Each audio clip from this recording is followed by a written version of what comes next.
Hey guys! What's up? Alpha Lion Simba here, and welcome to another episode of Magnificent and Mythological.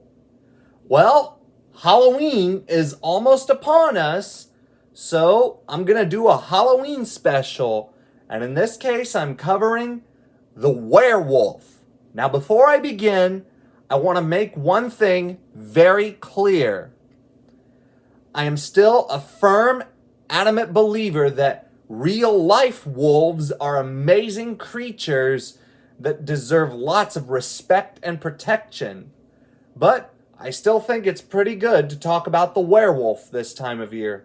So, let's begin. Now, we all know what a werewolf is. A werewolf is a creature where, by day, it's just a regular man or woman.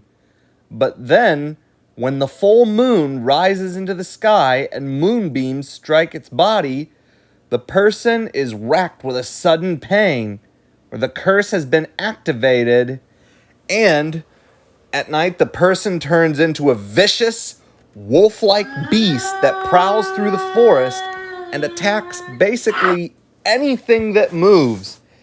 It attacks its victims with vicious claws and fangs, tearing the flesh from their bones, or digs up corpses from cemeteries to satisfy its ravenous hunger for human flesh. But then, by dawn, the werewolf has turned back into its human form and has no memories of its actions from the previous night. The belief in werewolves grew from the human fear of wolves, since their howls could be heard throughout the nighttime forests. Werewolf legends arose in many parts of Europe, Asia, and North America, and the forests of France inspired the most stories. About 30,000 cases were reported between 1520 and 1630. And in these stories, a person may not know if he or she is a werewolf, and the only clue may be repeated nightmares of pursuing humans through the woods at night. Immune to aging and disease, the werewolf must eat the flesh of the living for all eternity.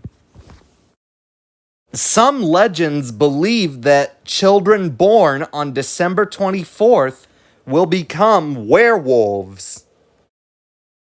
There are many different ways that one can become a werewolf, such as rubbing his or her body with a magic potion, drinking water from the footprint of a werewolf, eating wolf's brains, sleeping under the full moon on a Friday, and having two werewolf parents, or being bitten by a werewolf itself. Unlike a vampire, a werewolf can't be harmed or frightened away by religious artifacts. But the mere touch of silver to a werewolf's skin can cause burns and scarring. And any injuries suffered while in wolf form will show on the skin when the werewolf returns to human form. But according to the legend, the poisonous herb wolfsbane can be used to ward off a werewolf. And according to European mythology, werewolves sometimes turn into vampires as they die to continue their reign of terror. The only way to kill a werewolf is to shoot it with a silver bullet. Then the dead werewolf's head must be cut off and burned so that it does not return as a vampire 3 days later. Just like with witches, many people in medieval Europe were often put on trial and accused of being werewolves, and often put to death for being so. Some even believed that people who were just very hairy were werewolves. Many people believed that werewolves disguised themselves by hiding their hair inside their bodies. Suspects were often torn apart as prosecutors searched for evidence. One of the last convictions of werewolf trials took place in 1720 in Salzburg, Austria. And some people believed that they actually were werewolves and confessed to their quote-unquote crimes when in fact they were suffering from a madness known as lycanthropy. Werewolf beliefs even extend into South America. In Argentina, the belief that a seventh son would become a werewolf was so strong that many parents abandoned or killed their seventh sons. To stop this practice, a law was passed in 1920 which stated that the president of Argentina is the official godfather of every seventh son born in the country. The state awards seventh sons scholarships, and they receive gold medals at their baptisms.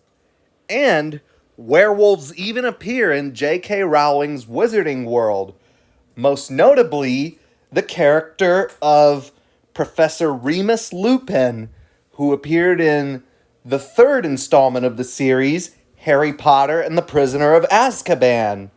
But in the Harry Potter universe, werewolves are not considered animagus because they can't control when they transform.